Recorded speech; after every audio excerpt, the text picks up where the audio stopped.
G'day, gymnastic skill seekers. Welcome back to another GST Junkies podcast. Stretch and Erdi. Mr. Erdi, how are you? How are we doing, guys? Not too bad. Doing well. Had my coffee, had my breakfast, ready for this podcast and to start my day. How's things going over on the other side of the world?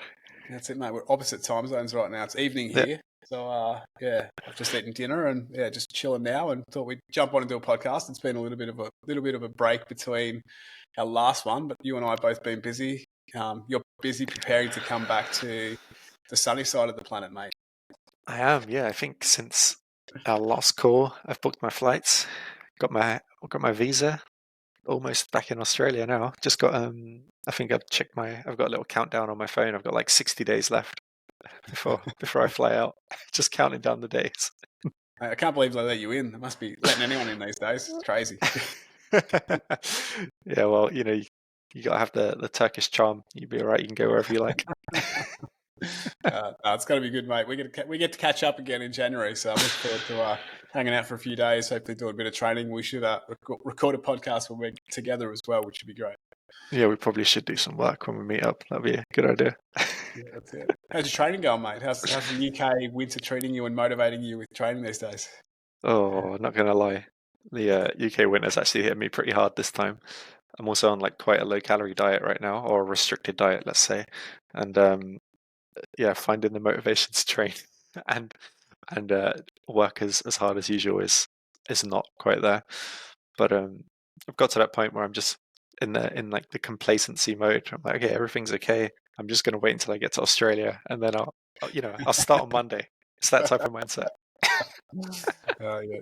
I know the one, mate. Getting to the end of the year, everything's slowing down, and it's sometimes it's just nice to take it easy, take the foot off the accelerator for a little while, and then let the shit hit the fan when we go back in January. But anyway, let's see how we go, eh? Yeah, exactly. All right, mate. What are we talking about today, mate? It was your turn to choose the topic.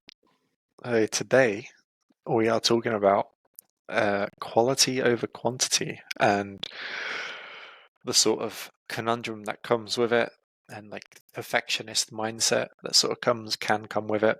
And when should we be prioritizing quality over quantity? Is it always? Maybe there's times when actually, you know what, it's better to prioritize some quantity instead of quality.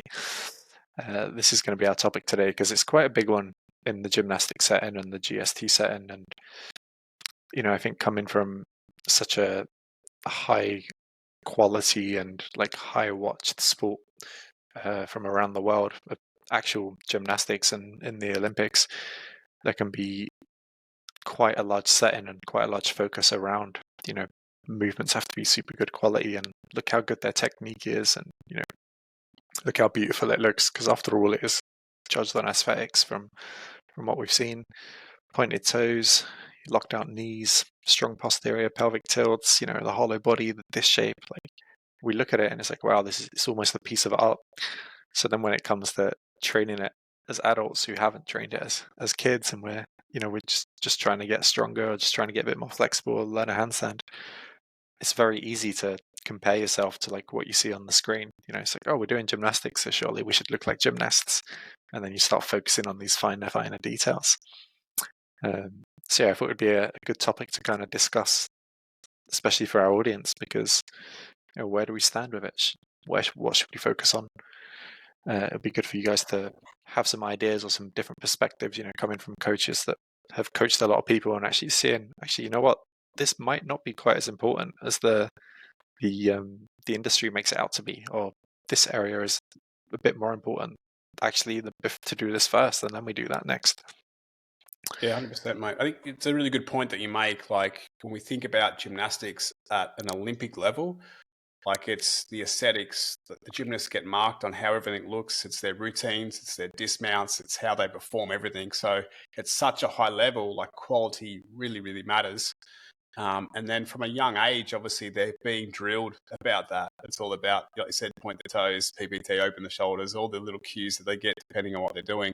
And I suppose a lot of the stuff that's come out of gymnastics that's come into more general pop, into coaching, has come from that mindset of, okay, it needs to be perfect, or it needs to be a certain level of quality aesthetics-wise. and that if it's not there, then there's something wrong and we have to fix it. And I think, different coaches, and possibly even you and I, like at different points in our career, we're focused more on one over the other. And I think you don't have to dig very deep into, social media, YouTube, watching videos to hear about different coaches who might value quantity, get the work done, push to failure, all these things that we'll probably cover. And then you might have other coaches that are all about, RPE, like rate of perceived exertion, and only work to this much and always save 1 or 2 reps in the tank and focus on the quality of the movement. So which one do you believe in? I actually started from just a quantity kind of perspective. When I first started training, I didn't know anything about form and technique. I was like, I got a chin-up bar, and I was like, I'm going to learn some chin-ups. So I just jump up there, try my chin-ups, and then before you know it, you're doing like 10. And then like you see someone online, and he's like, no, you got to do it from dead hang. It's not a full chin-up unless you start from a full passive hang, and then you get your chest to touch the bar. So then like your perspective changes a little bit because you need a bit of a new challenge for yourself, or someone special on the internet has told you this. You're like, okay, cool. I'll do this because this is the better way, and I've been convinced now it's the better way. So then I started getting a bit more into, the whole seeking quality perspective. Instead of trying to chase 50 push-ups, I was trying to chase the perfect protracted push-up that we'd kind of get covered in movement culture or GST culture, whatever it is. So it kind of like swung from quantity over to quality for a few years, but then it ended up doing a full circle and going back to quantity actually like a couple of years ago, when I realized it's just impossible to demand basically the highest of quality while making good progress from adults. It's not like it takes a lot longer to make linear progress while keeping perfect quality for everything. I realized if you actually let the quality drop a little bit and just focus on a bit more quantity here and there, and then you can kind of alternate. This phase we're doing a bit more quality focus work. This phase we're doing a bit more quantity focus work. If you alternate, you make much faster progress than if you just like stick to one, especially with the high end quality cues and technical form aspects. So right now it's like, I want to say I definitely focus a bit more on the quantity side of things, especially with new people, depending on who we're kind of training. But quantity usually comes first, and then it's kind of like, okay, cool. Now you've got 5 reps. Let's clean it up. Yeah, I like what you say. There's a couple of things that pop to mind. One is like our education system, and as kids going through school, we're always told to perform at our best and to do the best, and we're graded on how well we do. So I think there's this perfectionism in all of us, and a lot of people are striving for perfectionism because of our education system and the way we're taught. So it's nice to set a goal to, I want to be able to do this perfect handstand push-up, or I want to do a perfect press to handstand, or I want to do the chest to bar chin-up, whatever it is. And it comes back to maybe that idea or that education that we're getting as kids of striving to be the best that we possibly can. And then when we strip it all back, and sort of what you said, you started with the idea of quantity, and it's like, as a beginner, like the beginner's mindset shouldn't be about perfection. It should just be about exploring and play and learning the movement and knowing that I'm going to suck, embracing the suck at a certain level. Like, we could talk about Olympic lifting. Like, you go through Olympic lifting, it's such a technical thing. GST, there's so many technical elements to certain movements. And there's just no way that we can achieve all of that as a beginner. We've got to piece together individual components and start to learn how to do a snatch or how to do a push-up correctly, let's say, if we're going for quality. But like say in the long game, it's like, well, is that the best way to build strength? Is that the best way to build flexibility? Is that the best way to build, a skill by focusing on perfectionism? And I'm probably similar to you, in the start when I first started doing a lot of training, whether it was the weightlifting and then even into GST, it was more about quantity. I've just got to spend more time doing this, like expose myself to a lot of volume, and I'll get better. It's that 10,000 reps idea. But then, there's a time maybe when I started probably working a little bit more with Ito and doing a lot of stuff there, his coaches would review videos, and if you didn't have a certain quality of a movement, you would fail that movement, and you'd have to do it again and again and again until you got it to a certain level. And like that changed my mindset. Like, oh, everything has to be fucking perfect. But after a time of doing that, I was like, why? Why do we worry about this being so perfect? We can look at it and see maybe where we're going wrong and think, okay, well, we can still do this movement, but an area that is a weakness or something that we need to focus on is X, Y, and Z. And let's progress in that phase. Like you said, we could go between quality and quantity and move things around. Sorry, a bit of a rant, but yeah, they're the two things that sort of popped to mind as you started talking about, your own journey with quality and quantity and how you thought about it. Yeah, I feel like once you spent, a good 5 to 10 years in this industry or in the practice, you've probably had to kind of go like some type of full circle either way. Either you started with the quality and then realized you have to do some quantity stuff, or vice versa, because it's pretty much impossible to just kind of stick down one route. From what I've seen, it's very hard to just stick down one route and make like good progress over long periods of time. Like I feel like everyone's at some point will have to be exposed to either side of the spectrum, and then usually by the end of it, they come out with this actually relatively balanced approach once they've spent enough years in it. I think both are important. Both are very important. I don't think there's one that's more important than other. I think at a time, quality is definitely important and quantity is definitely important. So, and I think, we talked about this a little bit offline before we started. There's that individual mindset and maybe the big picture of the journey, the goal. Where are we heading? If we're heading to the Olympics, obviously it's got to be perfect.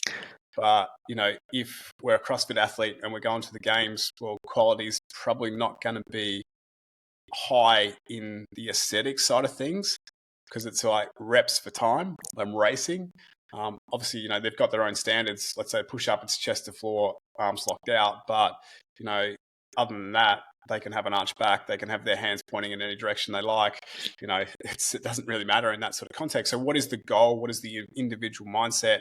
What are we working towards? Can obviously have a big part to play in, I suppose, the quality over quantity or the quantity over quality. Yes. Yeah, exactly. Yeah, the CrossFit will definitely have their own standards. They'll just be very different. It's gymnastics, right? And I think that's why sometimes we can have a bit of a high horse approach when we talk about CrossFit athletes. Like, oh, you got kip in this, kip in that, and arch back here, and banana this. But it's like, but they have their own standards, their own quality standards that they're reaching. And if they don't hit those quality standards, they're not getting their points. So it's just a different set of standards to gymnasts. But it doesn't necessarily make one better than the other or one more more important than the other. Kind of just depends what the end goal is. They're still very successful in what they do. Obviously, depending on if they make it to the games or not. You can have some shit CrossFit boxes. I think we all know that, where they won't even adhere to the CrossFit standards, and it's like that would be a low quality CrossFit box, right? If you want to think of it that way. But yeah, I do think that who you're training and what they're training for will determine a lot in terms of just how much quality is needed, or just how much of the aesthetic side of the movement is needed to be perfect. If I'm just training your normal gen pop, we're just trying to get them generally stronger, a bit more flexible, teach them a handstand. I don't want Olympic level gymnastic standards for this person. It's unnecessary. It's a waste of resources for them, a waste of resources for me, and it's just a lot of extra mental pressure that they don't need. I want them to just generally get stronger and learn some movements. Yeah. But then if I'm training a coach, someone who can train 2 to 3 hours a day, and someone who's got to like understand concepts to a deeper level and then be able to relay these concepts to their students, then yeah, I'm going to expect some higher quality from this person, because they need to understand what makes the difference between these two variables, so that they then make more efficient choices for their own students. Also, it's great for their business. If somebody who's busting out a really nice handstand line versus somebody's busting out a banana handstand line. Like, I know who I'm going to give my money to if I had to choose between those two and those two variables alone. It's funny, isn't it? It's all in the perception, mate. It Yeah, doesn't necessarily make them a good coach. You could be doing a perfect handstand, but that doesn't mean you can teach it.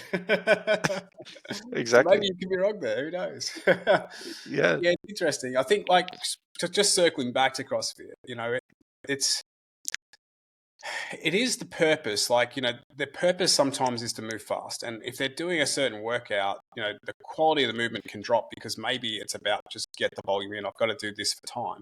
But there are other elements of CrossFit. Let's talk about their Olympic lifting. Some of these guys and girls going to the games, they can qualify for state level Olympic lifting teams in the USA. Like, their quality there and their Olympic lifting is quite high. So again, the demand for them to be able to do Olympic lifting and lift such heavy weights and be competitive demands them to have the quality in their Olympic lifting. Whereas the workouts, the running, the high volume push-ups, the high volume back to wall handstand push-ups, or whatever they're doing, just doesn't require the same level of quality. It's more about volume, get it done in a short period of time. So it can be very individualized, this quality and quantity around individual movements or individual goals or different parts of the workout. And I think a big part of it too is, we talk about Gen Pop, and okay, there's a time where maybe Gen Pop who just want to get strong and flexible and unlock skills, who can really focus on that quantity part of it. And I think as beginners, it's really important just to be doing a lot more work. But there's also this idea of, okay, well, there's this risk reward ratio that I like to think about sometimes. And it's like, well, what is the risk of injury occurring when we're allowing quality to slip with a particular movement? And if that risk outweighs the reward of that movement, then it's probably not a good movement to be putting in the program until they get stronger, until they get more flexible, until they get more skillful, or whatever it is that requires them to be able to do that particular movement with risk lower than the benefit or the reward coming out of that movement is something I think is important to add. Yeah. yeah, definitely. I think once the quality of a movement breaks down so much to the point where you're no longer working the muscle groups that are needed for the actual movement, we probably have a bit of a problem. Like, something either needs to be regressed or something needs to try and be tweaked, because otherwise you're just, yeah, you could be risking injury, or you could just be risking never getting to your goal because you're never training the muscles relevant to achieving that goal.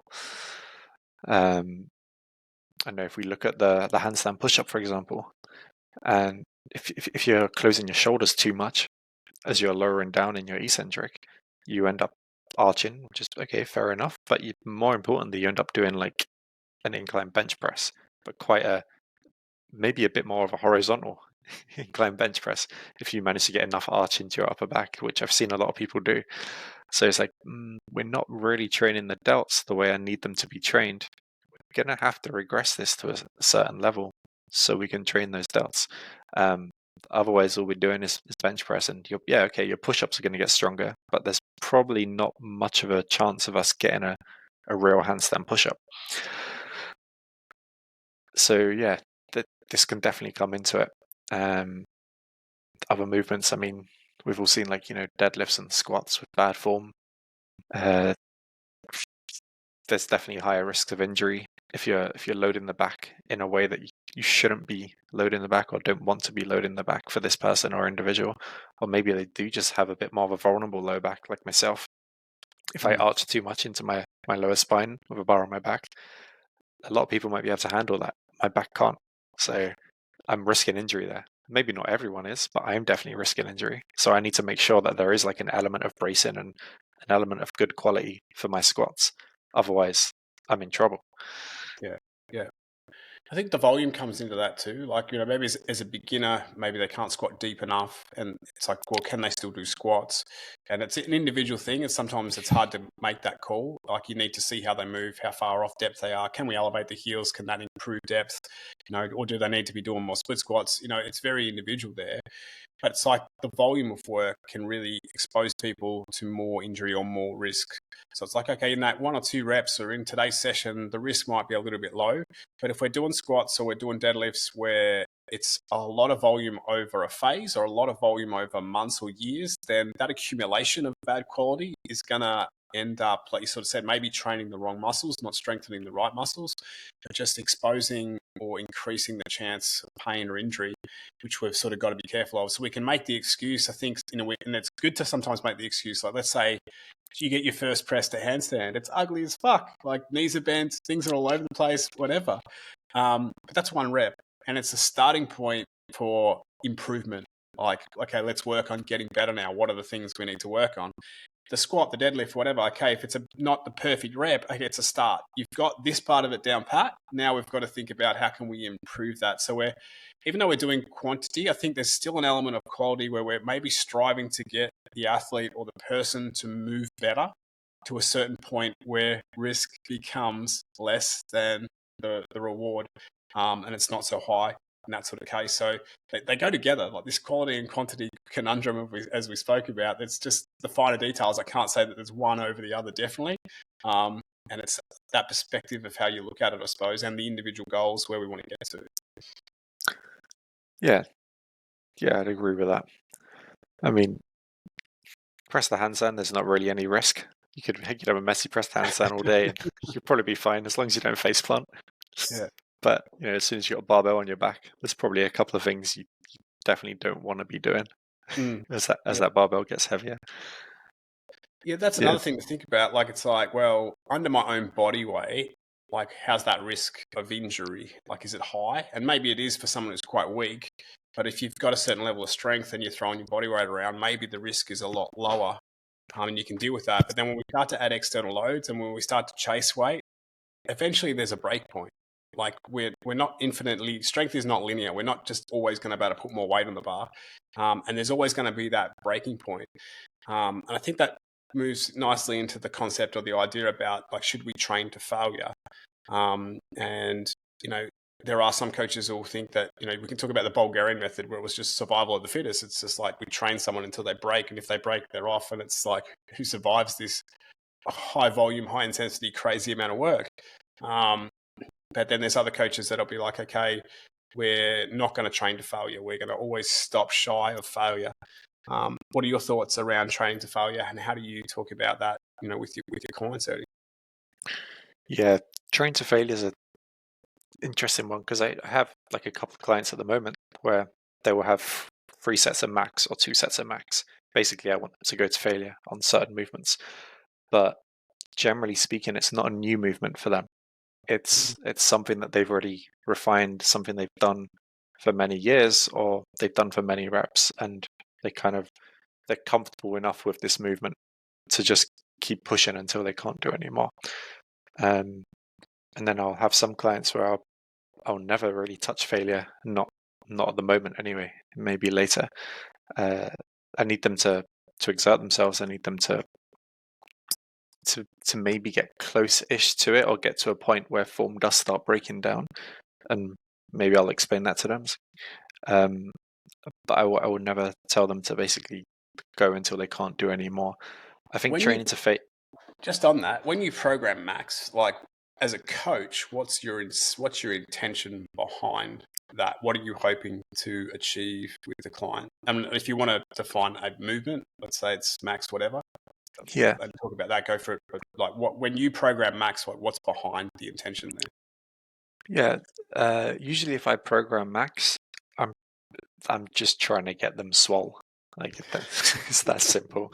It'll be like max on push-ups or chin-ups or white. I've got a guy on max wide grip pull-ups at the moment, and like every week he's coming back with slightly more numbers. He's like, started at 5, 6, now 7. Now he's like getting to like 10, 11, 12, and can see his back growing, can see his see his shoulders growing, his rear delts, etc., his arms, things like this. I mean, don't get me wrong, you can obviously grow without it too.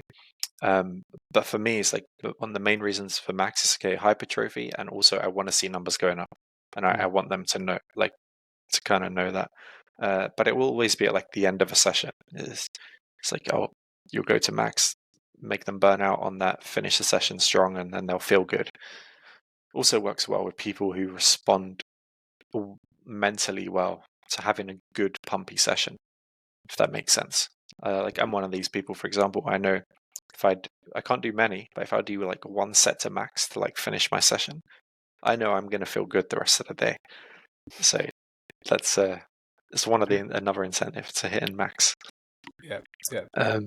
It's an interesting one, Max. I do use it as well, and I agree with you. It's a lot of times it might be around hypertrophy. That's a good thing to throw in there. Sometimes it might just be a test. It's like, well, when was the last time you did max push-ups? How do you know how many push-ups you can do? It's a nice sort of thing to like. It's not like testing a 1RM or a 3RM, but it's the opposite end of the scale. It's like, okay, what is your strength endurance like? I think an example is a lot of females might come to me and they can't do one push-up. Then we get one push-up, and then we're training push-ups, and then they've got 5 push-ups. But if we never tested max, how do you know that they're going to be able to do 5? It helps me as a coach to better program as well. If I know how many they can do as max, well, then we can start to program quality sets in there. And the third reason I think that sometimes I use max is I want to see the point of failure. I want to see what that next rep looks like. And it might be, let's say it's a push-up. And what is the point of failure? Like, do you go down and not be able to get off the floor? Do you manage to push halfway back up and the back arches? Do you maintain the hollow body position and not be able to push off the ground at all? Like, what is the point of failure? And this can sometimes help us to decide, well, what's in the next phase? What is the point of weakness? And what is the next thing I need to strengthen more of, maybe? So sometimes I might use max just to get a perspective of, volume of work, muscle endurance, or even that point of failure. Yeah. How do your clients go with failure, mate? How do they perceive failure? Do you have any deeper meaningfuls about failing reps? Are there any tears? Like, what happens? Yeah, I mean, you got different types of people when it comes to failure. You got those who just won't ever get near it, as in they just won't want to. They don't. I mean, you can try and force them if you're with them. This is where like one-to-one coaching can really come in handy. It's like, no, you got another 2 reps in the tank, keep going. But like with online coaching, it's too late. If you see the set, like so many hours after they've posted it, after they've completed it, they send it to you. And you're like, you've had some more reps in the tank here, and they're like, oh, okay, I'll try next time. But they don't. You get a lot of this. Some of them do, but a lot of them won't. I think there is like quite like an inner psyche correlation to failure as well. It's like, what can this person handle mentally? How much stress can this person tolerate and deal with? Going to failure isn't easy. It's very expensive. It's a very expensive resource, both physically and mentally, because you have to be willing to push beyond the point that is either changing your form, changing your set, or something that you're not kind of able to do, but there's something. So there is something there in the muscles that will kind of keep going. Like, you ever tried going to failure on leg extensions? It's horrible because you can just keep going for a long time. You can always find more, but like mentally, it's exhausting. It's really, really tough. So yeah, I never like put it this way. Like because you can see progress without hitting failure, I don't make it a thing where like I need someone to push the failure. But there will be times when I do need someone to just try a little bit harder on their push-ups or on their handstands. And I'll reiterate that to them. I won't necessarily tell them you need to push the failure, but I'll tell them you need to put a bit more energy into this, or you need to put a bit more effort into this if I feel like their body can handle it. And then slowly the brain and the resilience will adapt. Yeah, that's it. The brain. I think your brain needs to adapt. Yeah, pretty much. Just need some therapy. It's a good point you make, because I think it comes back to that perfectionism, and I think there's a fear of failure. And it's a real shame because I don't see it as failure. And I try to work with my clients to change that mindset a little bit sometimes, because I didn't get the total number of reps, I failed, or I didn't get the whole time, so I failed, or I didn't achieve what you programmed, so I failed. And it's like, well, isn't this actually a sign that you worked as hard as you possibly could? Like, if you're lifting a weight and you don't get that last rep out, well, that's awesome, because you've pushed yourself to the brink. You've moved yourself to the limit. And for the body to adapt, sometimes we need to apply a certain amount of stress. And if you're not willing to push to the limit sometimes, the adaptation process is going to be slower. Now, I'm not saying that every set should be to failure. I don't believe that that should be the case. But there are times in our training where I think the mindset has to be, I'm going to push to failure in terms of the reps because that's a success. Because I know I'm working as hard as I possibly can here. It's like the max reps of push-ups. If I don't go and do my max reps of push-ups, well, how do I ever know how many push-ups I can do? And is the program always going to be too easy for me? If I can get 5 sets of 5 push-ups, is that a success? Or is that actually you failed to work harder? Potentially you could have done 5 sets of 6 or 5 sets of 10. Like, we've got to think about that outside the box a little bit. And when we do achieve something new, when we do unlock more reps, more hold times, a new skill, like how good does that feel? And I think sometimes people just need to push a little bit harder, like you said, give a little bit more. What happens if you fail? Like, you're not losing sponsorship money, you're not losing a contract, you're not losing a gold medal. Like, what are you really risking when you fail? As long as it's in a safe environment and the risk is an injury, I think there's a time and a place to work to failure. And that failure or working to failure, I just want to say, is a success. And I try to encourage that in my clients a lot of the times. It's just like, try a heavier weight. If you don't get the reps, I don't care, but you tried that weight and you know that you can do it for 6 reps. And in 4 or 5 weeks' time, maybe you'll do it for 7. Like, let's look at that way, or this skill or whatever it is. So, I think there's a time and a place. Yeah. Don't be scared to fail is what I'm going to say. Yeah, don't be scared to fail. And then if you bring that back into the quality argument, are you someone how much quality are you willing to sacrifice for them to hit max failure? I generally have this rule where it's like, if your movement starts to deteriorate to the point where you're no longer using the main agonist muscles to perform that movement and it changes, like the handstand push-up or the piked push-up, for example. I have one of my students on piked push-ups at the moment, and she will push herself to the point where it turns from using her delts to using her pecs, and she'll just kind of keep going off the pecs. But I've had to tell her, it's like, look, you're really good at pushing yourself, but I need that tension to remain on the delts because we're working your pecs somewhere else. We don't need to work them in this movement, and I don't want to create those bad habits for your handstand push-up. So it becomes, okay, go to failure, but only until your shoulders start to close. Once your shoulders start to close, that's it. You're going to have to call that quits, and that's your max reps. Yeah. This sort of circles back to, what we were talking about before, like the big picture, the journey, the goal of where we're trying to head. And it comes down to the movement as well. You're talking about pike push-ups there in a sense of progressing towards the handstand push-up. So it's like, well, the quality does matter because we can teach a bad movement pattern and ingrain that bad movement pattern so that then it's hard to break that bad habit. Like you say, if we're used to relying on the chest to start pressing and we can't get enough of the shoulders in pressing, we're just always going to fall into that chest pressing. So we've got to, we've got to teach you, break that bad habit and get those shoulders doing the pressing here. And you spoke about it earlier. It's like that regression of movement sometimes to progress, dropping back so we can get the quality in there. We can train the right muscles to get them stronger so then we can progress back to, let's say, the pike push-up with higher repetitions in that context. And I think that's important to note because it's like, I could tell someone to train bicep curls to failure, every day, whoever, doesn't matter, because the chance of them using the wrong muscle fibers or throwing something out in a bicep is quite low. But yes, in a more complex movement like a pike handstand push-up, that training max reps or training to failure, there's a lot can go technically wrong with that and still grind out more reps. And are those grinding reps actually got a purpose? Where are we heading with that? If it's CrossFit and it's a workout of the day, maybe not. But if it's progressing to a stricter handstand push-up, then maybe so. So that's where movement selection and the idea about the movement selection, what am I looking for, quality or quantity in this, the big picture, the journey, where we're heading, there's a lot to think about when it goes into that sort of programming, isn't it? And where the client wants to take it. Yes. And I think also what's really important with it is what else is in their program that's training the same pattern.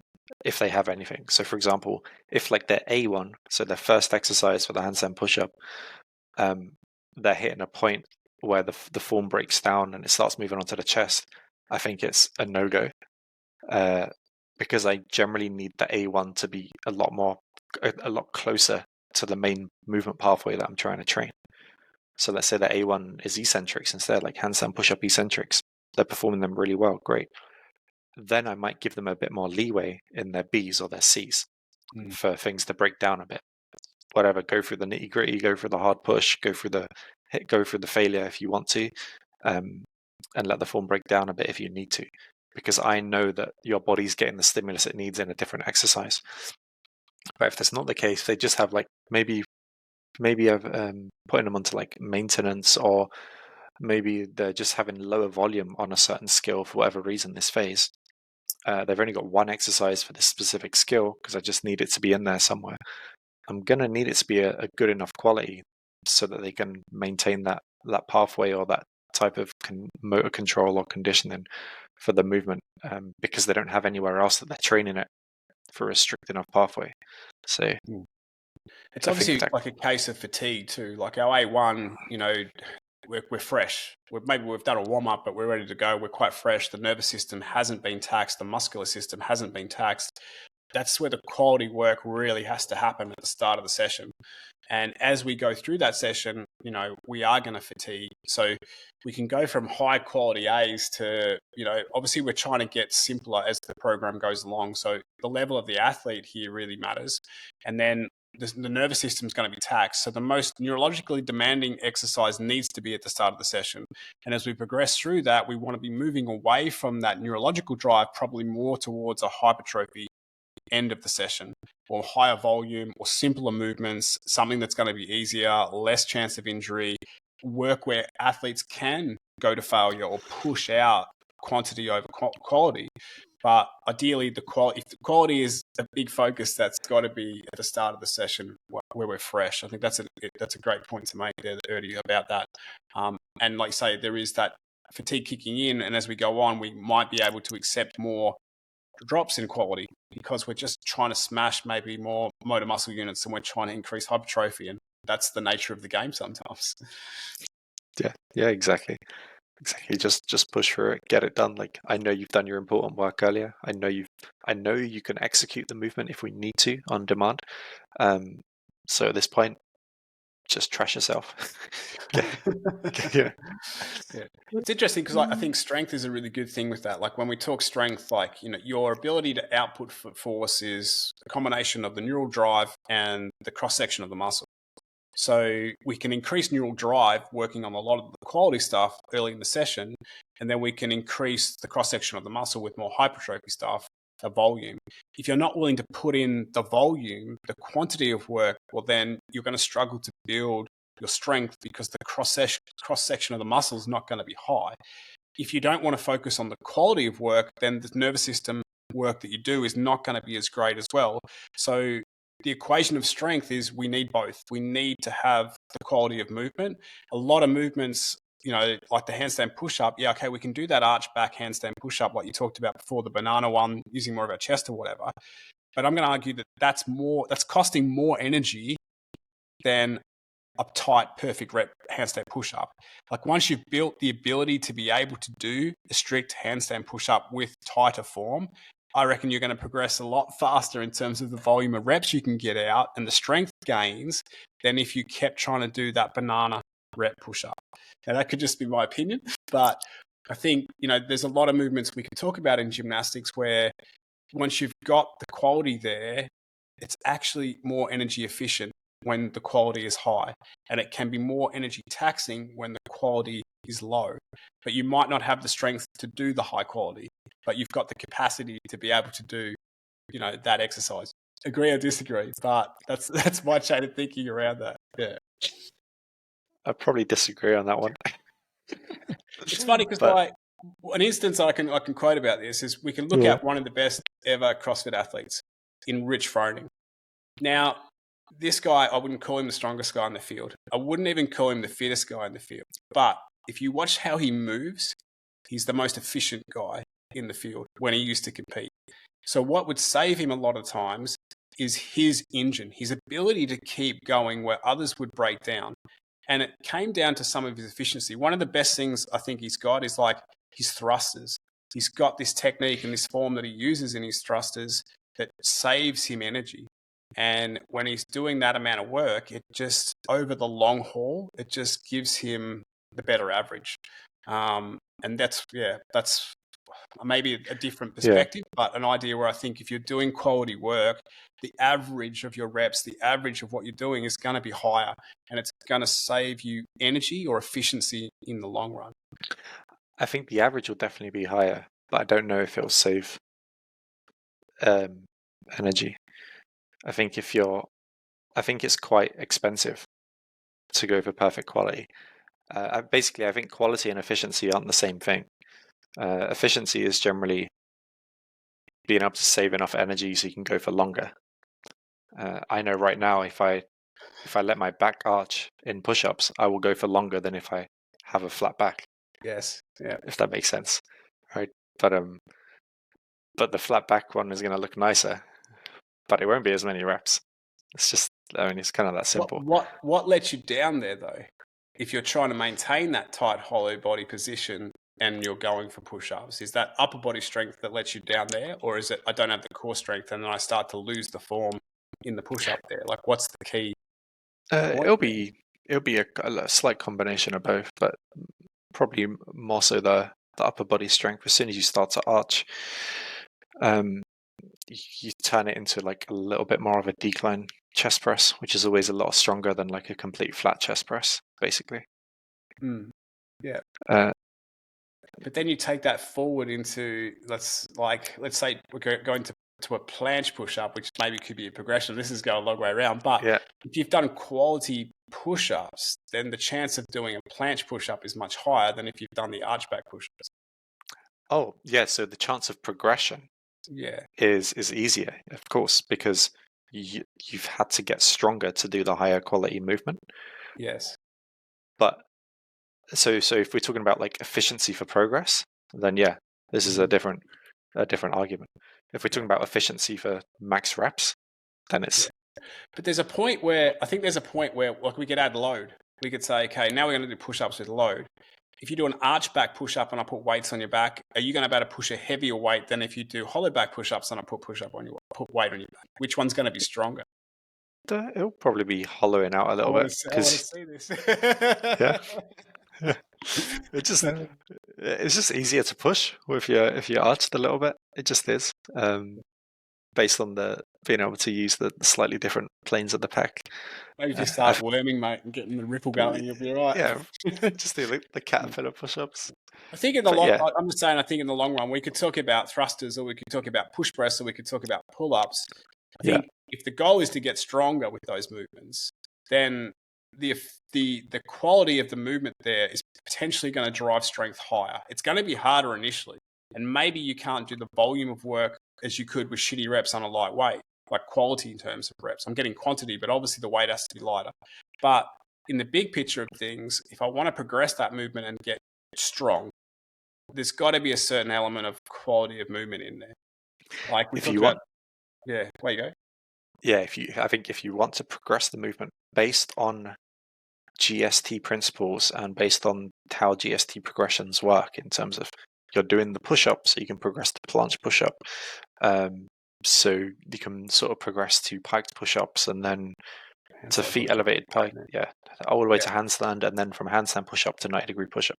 Based on there being a progression in motor control and mechanical development, there has to be some type of emphasis on quality, generally speaking.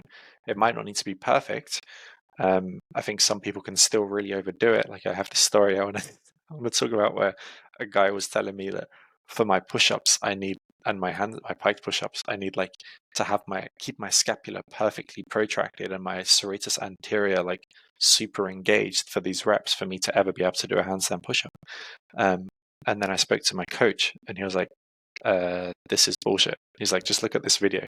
And he showed me a video of gymnastic athletes training and doing I think this guy did 11 to 12 full range gymnastic ring handstand push-ups, so feet not on the straps. The guy was doing full handstand push-ups with scapular wing in. He's like, there is zero protraction in this. This guy can do more handstand push-ups than you and the guy who's telling you to stay protracted. And he can also do a clean handstand push-up if he needs to for actual gymnastics, competing, if you're getting judged for aesthetics. So he's like, so what this guy's saying is basically it's irrelevant. Like, you don't need to get to this anal, I say anal, like, okay, you don't need to get to this autistic or OCD level of perfectionism if you want to make progress.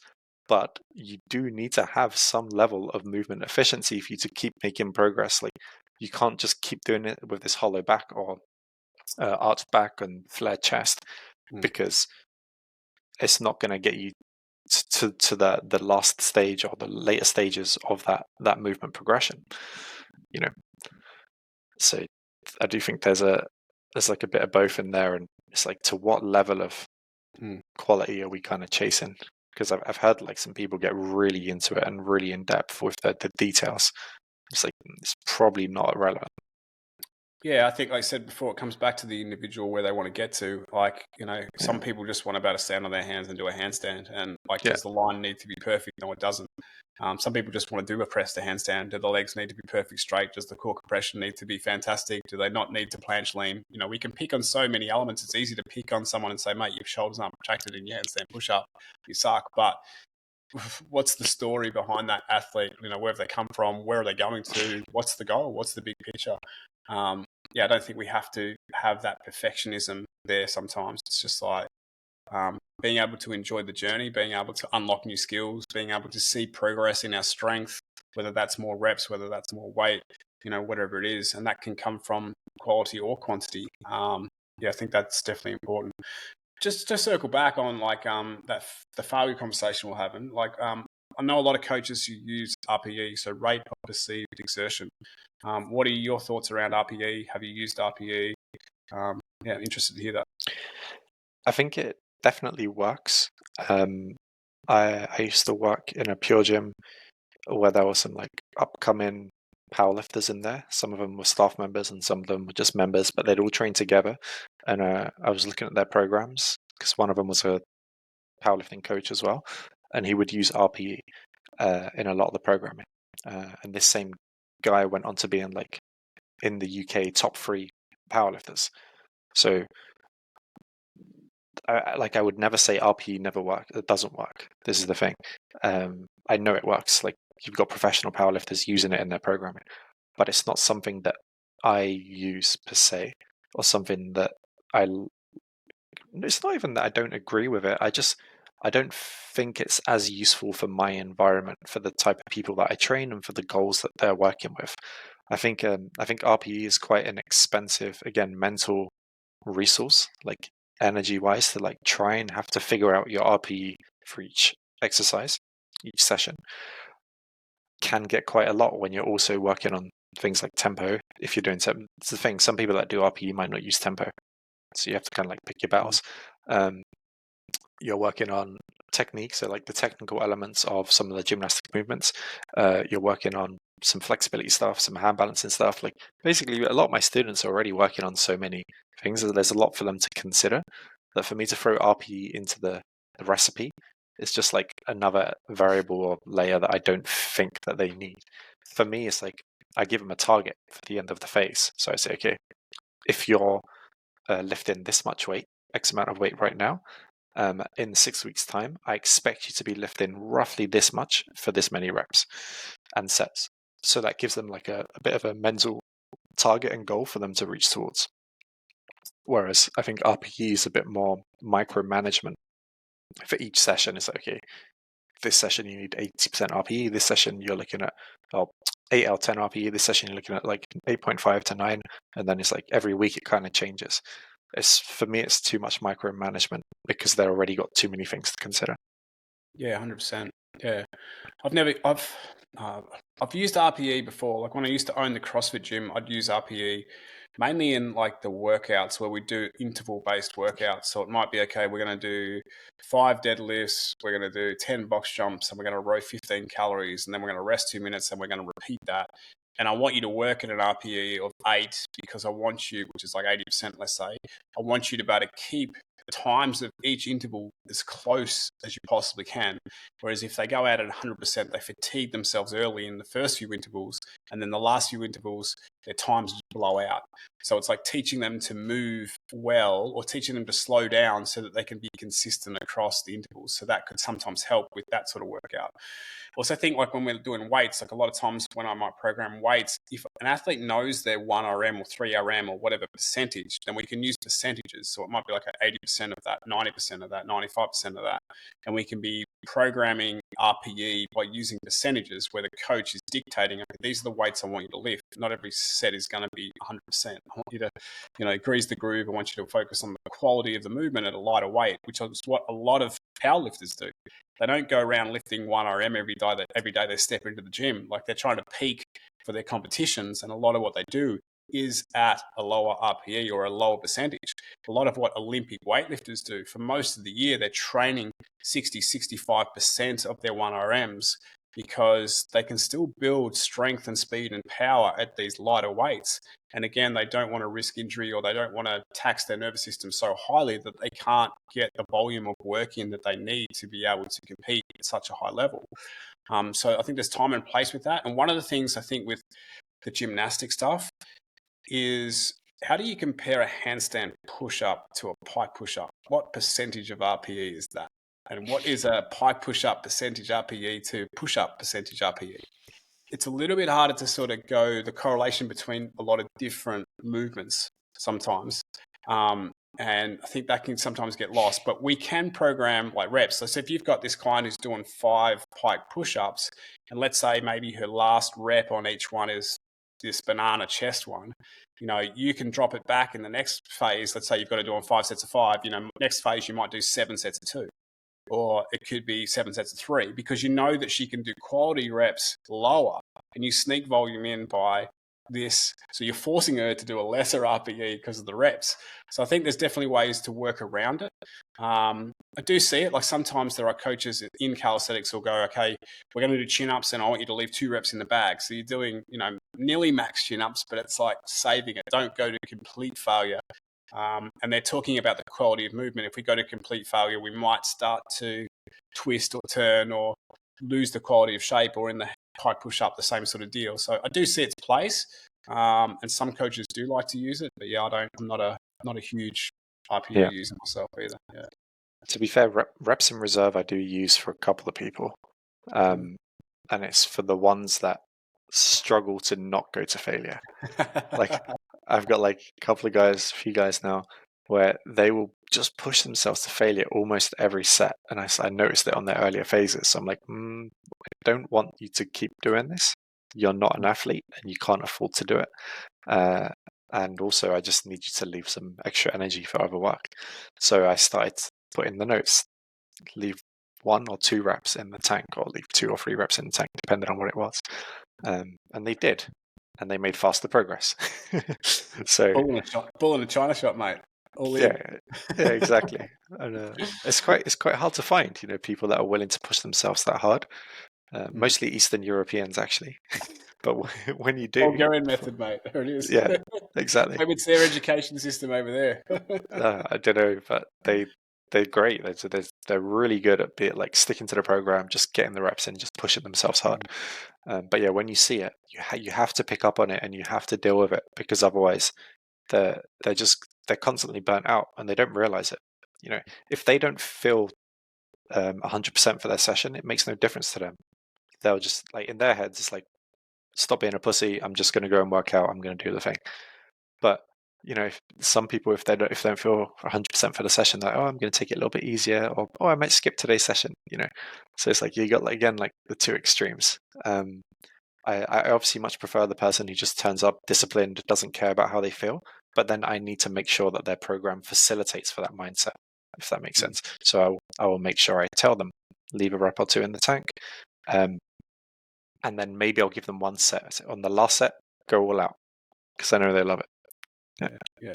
I think there's some people that just adapt better to that sort of stuff. Like you can see a lot of calisthenics athletes, like they just do 1,000 reps, everything. It's like I do 1,000 push-ups, do 1,000 pull-ups in a week. They just do lots and lots of volume of the basics, and then they do get strong and they do, have good form. A lot of these guys. There are obviously some that don't, but some athletes can handle that high volume, that go to failure, that sort of burnout stuff. And maybe it's lifestyle factors. They're less stressed people.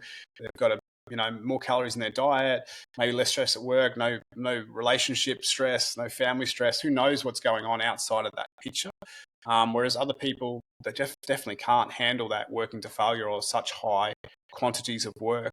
And it's sometimes better to be able to, like you say, understand the individual and what works best for them and being able to program around that, because high volume for someone who's stressed out is going to slow down progress. And they'd be better off doing less quantity and maybe more quality. And then you've got the others who just want to smash themselves, and they'll probably progress faster with some of that stuff as well. It's an interesting conundrum, mate, as we say. Yeah, definitely. Lifestyle factors definitely got to play to it. Like we used to be in calisthenics groups, didn't we? And like the guys that were doing the best in calisthenics, they would be pushing themselves to failure quite regularly. I feel like they already had a lot of years and like thousands of reps in the tank already. Whether or not they were pushing themselves to failure at the beginning, we don't fully know. But in their sessions, they definitely were, like 5 years, 10 years down the line. But then when we looked at them, like calisthenics was their life. That's all they focused on. They didn't really have any stories outside of calisthenics. They didn't really have any lifestyle or many lifestyle interests outside of calisthenics. Most of it was just, this is how many days I train, this is how long I train, and this is what I'm working towards. Like when you spoke to them, that's it. Yeah. So definitely. There's a guy that used to come to our gym, and he used to do all the calisthenics work in the gym. And he'd come and he'd train himself for like 3 hours. And, he'd do 10 sets of pull-ups and 10 sets of dips and 10 sets of everything. And he would just go to complete failure. Now, this dude was ripped, built like a brick shit house. And he was just really good at that. But that's the way he trained himself for years. But then the other thing is he trained 3 times a week. Like he trained hard when he trained, and he trained for long periods, but then he had rest. And then he'd come back and he'd train hard again. Sometimes we don't see that. We just sort of see these guys doing crazy workouts, but we don't see the rest and stuff that goes in there. But then his job wasn't a stressful job. He used to drive a van and do deliveries all the time, so he'd sit in the car and drive and do whatever. And then he'd come to the gym and he'd be full energy and away he'd go. So, it's it for that, isn't it? And he probably got 8 hours of sleep every night, no worries. Definitely did. I remember. Yeah. Oh, he was a beast, mate, and he still is, and he still trains. Probably still trains the same way now, but that's what his body's used to. That's the way he's got used to his training. And I'm not going to say the quality of all his movements were great, but it was pretty high with most stuff. And the stuff that wasn't perfect was probably new skills that he was trying to unlock. And you give the guy a couple of months, and then he'd have it, and he'd be like, "Damn, how does he progress so fast?" Just a beast. That's a guy with a very big base and a very big will for his practice. Is like you said, 3 days a week, but 3 long days in those weeks. Train and sleeps well, recovers well, but again, doesn't really do much outside of it. It does. I remember he had a wife and he had a kid as well, didn't he? But he seemed like to have quite a flexible lifestyle in terms of he could just pick and choose his own hours and do what he wanted to do. What he wanted to do. I don't think he was a stay-at-home dad very much, mate, to be honest. But anyway. No. Question on this then. So we've talked a lot about skill. We've talked a bit about strength and the quality and quantity. How do you use quality and quantity in flexibility training? Oh, okay. Yeah, so this is quite different. I think, like we were saying with, something like Olympic lifting, you can't risk having shit quality, right? It needs to kind of be there. And sometimes different movements will require different levels of focus or of intention. With flexibility, if we're kind of going for the main position, so let's say, because in flexibility, like I see flexibility development as you have the main positions you're trying to actually get flexible in, because I come from, again, like a GST perspective on flexibility training. We're looking at the big 5, the head to toe or pike, the pancake, middle split, bridge, and the front split. So those 5 things would be considered like main positions. Like we're trying to do them properly and do them well, because we need them to look to a certain extent, but we also need the muscles to be stretching in specific ways. And that's where quality might be quite important. But then we have like the accessory movements, which help teach us those positions and help teach us how to use certain muscles. For example, I need your hip flexors to get stronger for the front split, and for the pike, I need that front leg to be straight in front of you. But for that to happen, I need the hip flexors and quads to be stronger.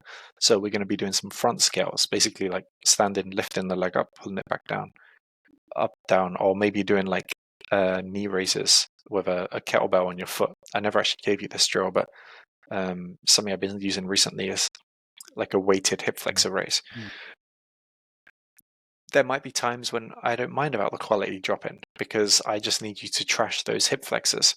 It's almost like strength training for the hip flexors.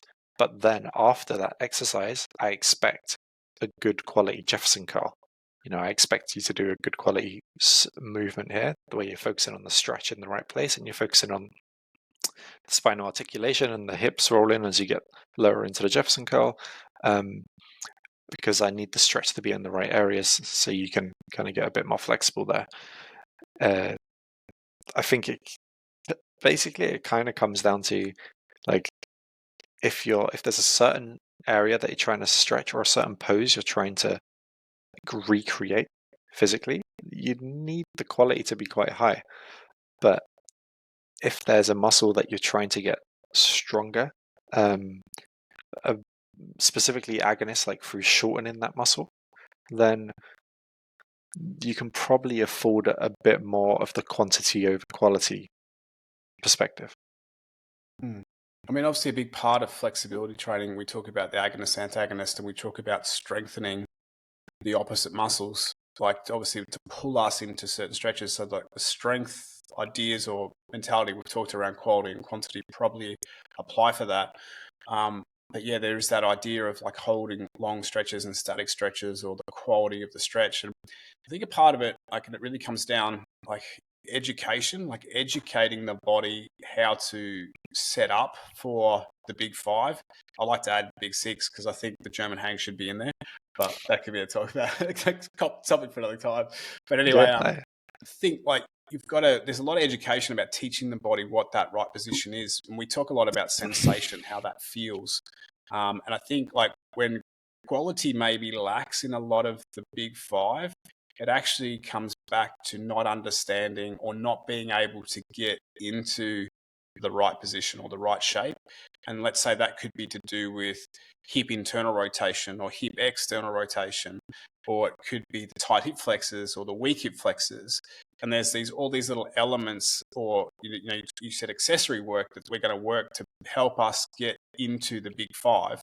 And like that accessory work could be where the quantity of work comes in, where we're trying to do a certain amount of strength training or stretching to improve the position of the big five, which is the quality of those, those end movements, like you sort of said. It's a hard one to like define, isn't it? Or it's a hard one to sort of, I'm trying to think of a clear way to talk about it. But in my mind, that's what I'm sort of picturing. We're trying to work to this, let's say, aesthetic style of, let's say, the front splits, where, the hips have to be square, the torso's upright, the ball bag's on the ground, whatever you want to say. We're trying to get to that position. But what's stopping us, and what can we do to fix those limitations that are stopping us from getting the aesthetics or the quality in that front splits? Would you agree? Yeah, like essentially the aesthetics of those positions can only happen if you have built enough in the right areas, if the right engines have been fine-tuned enough, the right parts of the body have been fine-tuned enough, the right muscles have been stretched or strengthened, then you can produce a high quality kind of front split, if that makes sense. So if you don't have enough hip extension, you're not going to, doesn't matter how much you try, you're just not going to get a squared hip front split.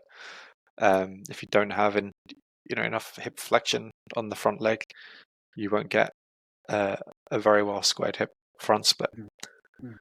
So it becomes like an engineering process. Yeah. So if we switch that and we talk about the gymnastics bridge, let's say, so we're trying to get into the gymnastics bridge. It's that arch, hands on the ground, feet on the ground, glutes are contracted, we're lifting right up, and we've got that really strong arch in that gymnastics bridge. The quality of that gymnastics bridge, like to get it into like what a gymnast has, is amazing. Most of us are probably never going to get there. So, and then a lot of us are going to be super, super, super tight. Like a lot of adults really struggle with that openness of the shoulder and that thoracic spine extension. So how much do you let the quality there drop? And what are we trying to train? If the quality isn't there, are we trying to get more quantity? Are you trying to get more quantity into back extension, shoulder flexion? Like what's going on in your mind when you're programming, let's say, a gymnastics bridge for someone that's really stiff? And talk a little about quality and quantity if you can. Yeah, because this might be where we need to define what do we mean by a good quality bridge? Because obviously, if you don't have the perfect bridge, does it mean that you shouldn't be doing bridge? If you're in a bridge, the arms are locked, but the shoulders don't open to 180 degrees, or the hips aren't opening to 180 degrees. Does that mean you shouldn't be doing the bridge until you can do those things? Or what if you're trying to do a bridge, but the elbows are bent, but the hips are nice and open? Again, does that mean you shouldn't be doing the bridge? You should be doing something else. So I think this is like where you kind of need to choose and pick your battles. And again, based on what the rest of the session looks like. So generally speaking, if somebody's struggling to lock their elbows in a bridge, I don't want them to just keep brute forcing their way into trying to lock their elbows in a bridge. I will want them, unless they have it somewhere else in their program. Let's say they're in like a hanging cobra, for example. If their elbows are completely locked in the hanging cobra and they're getting that stretch, okay, I know that they're getting a straight arm stretch through the anterior chain in a movement. It might not be the bridge, but it's in a movement. So maybe I can afford them to just keep trying in the bridge until their elbows lock. But if this person is just super tight through the pecs, biceps, lats, whatever, and they're really struggling to get straight arm everywhere, I'm probably going to make them come off of that bridge movement, find something where they can lock the elbows and get the straight arm stretch that we're kind of looking for, or as close to it, and then maybe come to the bridge a little bit later when we can keep a bit more stretch in the right areas, for example. It's quite hard to give like an exact formula, I guess, through this podcast episode on when it's justifiable and when it's not. Basically, you need whatever it is that you're trying to create needs to be accomplished in some exercises somewhere. If you're looking for straight legs in a pike, you probably want a straight leg stretch somewhere, even if most of your stretches are bent knee. If you're looking for middle split with, I don't know, let's just say like hips in line with your heels, you probably need that somewhere in your stretching, even if it's not in the middle split itself, so that you can eventually put it into that main movement.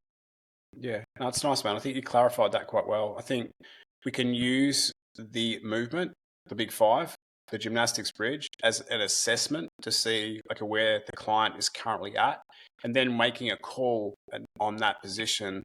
What's the risk and reward ratio of them doing the bridge there? Is there a high risk of injury? And could I choose a different movement there that's going to help them get the shoulder flexion / spinal extension that they need with less chance of injury? So the Cobra is a nice variation there.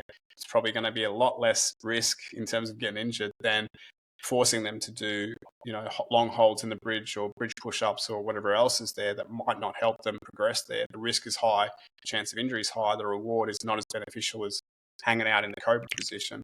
And like you say, it's a very individual sort of thing. Like if you're going to look at the bridge and see what is the key part that they need to work on. Is it the hip extension? Is it the spinal extension? Is it the shoulder? And then it's like, well, can we keep pushing them in the bridge? And is that going to help them with this? Or do we need to find a different movement that's going to allow them to move forward with the progress on the bridge, and we come back to that again later. So I think that's a good way to sort of break it down. The quality of the bridge is not high enough. The risk of the reward is not in the ratio we want to see. So therefore, we move to something else where the quality can be high. And we can train maybe even more quantity in that because the quality is high, and then we can come back to the bridge and hopefully see the quality improvement, if I summarize correctly what you say, mate. Yeah, pretty much. Exactly. Sometimes I just need to test it for 6 weeks. Sometimes I'm like, you know what? I'm not entirely sure if we just keep trying this bridge, if it will get better or if it won't. So what I'm going to do is I'm just going to give it to you for the next 6 weeks. We're going to reassess in 6 weeks' time. If it's improved, we're going to keep going. If there's been little to no improvement, I'm going to take it out and I'm going to approach this from a different angle. Yeah. Sometimes that can be warranted because, again, there's no rush. Like, there's no deadline. I want obviously want everyone to make progress. But if they have like a multi-level list of goals and program that they're doing some strength, they're doing handstands, and they're doing flexibility, and part of that flexibility is like 4 or 5 different poses, one of them being the bridge. I'm not going to give them like a full-on hour bridge session because they've already got so much in their program. Whereas if I can give someone a full-on hour bridge session, it's like, great, whatever. I know that in that hour, I'm going to be able to hit everything that I need to hit to make this bridge perfect. But if they've got like 5 to 7 different goals and so many layers in their program, and bridge is one of them, you know what? I'm just going to give them 2 exercises. I'm going to give them one thing for whatever I think is their weakest link for the bridge. Let's just say it's the thoracic opening. I'll give them like a thoracic specific movement. And then I'm just going to give them bridge as the second exercise. See how that goes for 6 weeks. Has their bridge improved after 6 weeks? It hasn't improved at all. Cool. I'm going to scrap this and I'm going to change it for something else. But sometimes you'll be surprised, actually. Sometimes you'll be like, oh, bridge is improving. Keep going as you are, Yeah, that's it, mate. Don't beat a dead horse. Like, if it's not moving, then we're not going to keep pushing that. I never heard of that. I like it. Yeah. No, it's a good way to think about it. Like, you can't just make an assessment sometimes on one session. Like, you see the bridge once, or you see the handstand once, or you see something once, and it's like, well, that's not enough to make a good call. And I think the longer you work with a client, or the longer that you start to see how a client progresses, the easier it is to make those decisions or make those calls. And 6 weeks, we should see some progress, even if it's just a small amount of progress. And like you say, if not, well, guess what? It's time to change the stimulus, or it's time to change the program. And maybe what you choose next, maybe you won't see any progress with that. Could be the wrong thing, but you don't know until you try it. And then you keep playing with it, keep exploring it, and eventually something opens up and something changes. And that's not to say that you can't go back to that previous session and see gains in the future or progress in the future. But like, I think you said it nicely, there's different layers to sort of unpick or to work through. And once you release one layer, then the other layer could become the issue, and it's going backwards and forwards and being able to sort of see those limitations and progress with that. And it's an interesting conversation. Like, when I sit and think about the quality and quantity of flexibility training, it's like sometimes it's hard to put your finger on, but I think that discussion we just had about how we break down, the big 5 or the big 6, and we look at it, really sort of clarifies maybe we're looking for quality, but we're also using quantity and other movements to help improve that quality over time. Yeah, definitely. Yeah, agreed. Get in. I'm stuck on that dead horse comment. The dead horse comment. I'll let you use that one. Feel free to take it away. Don't beat a dead horse, mate. It's probably an Aussie thing. That's why you don't know it. You haven't been here for long enough to pick up all the Aussie slang. Yeah, exactly.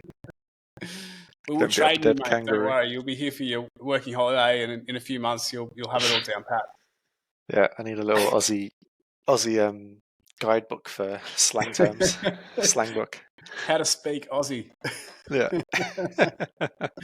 Yeah, for sure, mate. Just an eye on the clock, mate. Is there anything else that comes to mind when we're talking quality and quantity and all that sort of stuff that you don't think we've covered, or that you want to talk about a little bit? Yeah.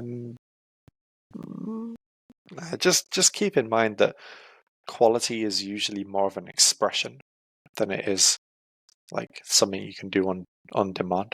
It's like, if you don't have the perfect quality of an aesthetic that you want, probably means not that you just have to keep trying harder, but maybe there's something that needs to be fixed for you to get that. Maybe it's a level of flexibility or level of motor control or strength that you need to produce that quality. So whether that's if quality is, your biggest goal, you really want this like super aesthetic line or whatever, maybe you need to dial it down a bit, figure out what it is you need to fix, and then come back to it.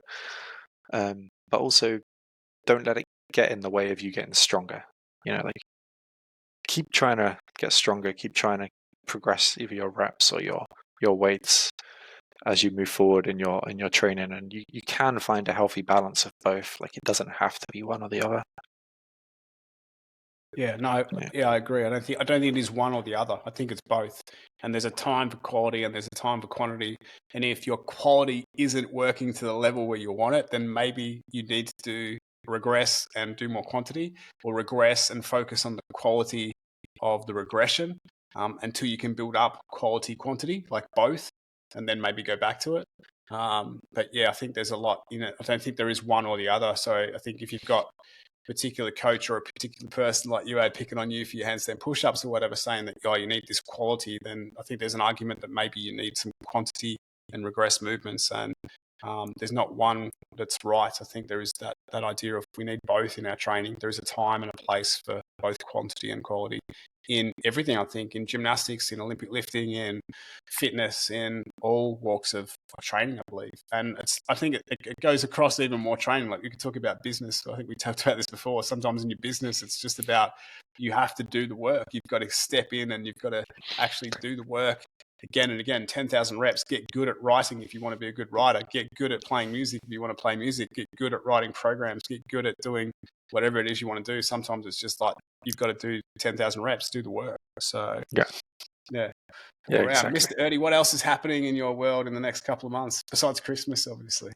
Oh mate, don't ask. So the next couple of months is flat. I've got nothing going on other than just normal coaching, normal bit of training, and just a bit of working. To be honest, I don't have any new updates or projects for you guys. Once I get settled in Oz, I'll probably try to try and sort a few things out. But for now, it's just going to be standard online coaching, probably a few more posts here and there, and hopefully another podcast before we leave for Australia. We get one more in before the end of the year, mate. Hopefully, fingers crossed, that'll be good. Yeah. How about yourself? Yeah, it's one of those things. I'm pretty busy with clients, which has been great. Been busy building some more programs. So I've got a couple of free programs on the website. One's core compression and forward fold flexibility. The other one I've just finished building is like an adult beginners handstand program. So if you've got a fear of being upside down on your hands and you don't know where to start that journey, I suggest you visit the tstmethod.com website and check out the free program. It's only just gone live, so I haven't really talked about it too much, but it's up there if you want to check it out. I want to make more programs, more templates for sort of basic skills. So that's one of my goals for the new year. Just playing with that and trying to think about that a lot more. We're looking to stay in this part of the world. So we're in South Australia on the Eyre Peninsula right now. So we're about to end our house share for those who've been following my stories and know that I'm doing a house swap at the moment, sort of thing. So we're going to start renting a property here. But yeah, I'm looking forward to catching up with you in January, mate. And if you haven't been training too hard, I should be able to beast you in training. So that'll be good. Get one up on you. Easy. Eat no concerns. All the Aussie sunshine where you're suffering in the UK with all the darkness. So yeah, I'm getting vitamin 0 at the moment. Loads of it. Yeah, that's it, mate. If people want to find out more about you and what you do, where should they find you? You can find me on my Instagram. It's probably the best place. That's where I'm most active at the moment, at Learning to Human. That's your best bet right now. Or the website is www.learningtohuman.co.uk. Yeah, sweet, mate. Should be good. Are you going to run retreats in Australia when you get here? Oh, hopefully. You know what? I might try and do a wilderness camping spearfishing retreat with some handstands somewhere in there. Although I need to know if I'm allowed to do that. I don't know if my insurance covers shooting fish with guns. Yeah, that's always tricky, isn't it, mate? So damn insurance. Yeah. Once I'm settled, who knows? Maybe we'll do something together out there. That'll be fun. Yeah, that'll be fun, mate. We'll have to look into that and see how we go. Yeah. Right, dude. On that, we better finish up. It's getting late here, but it's been great to chat quality and quantity, and I'm sure people will take some great tits and tats out of that. Little cues, little bits of information that'll hopefully help them to progress with their GST. Hopefully.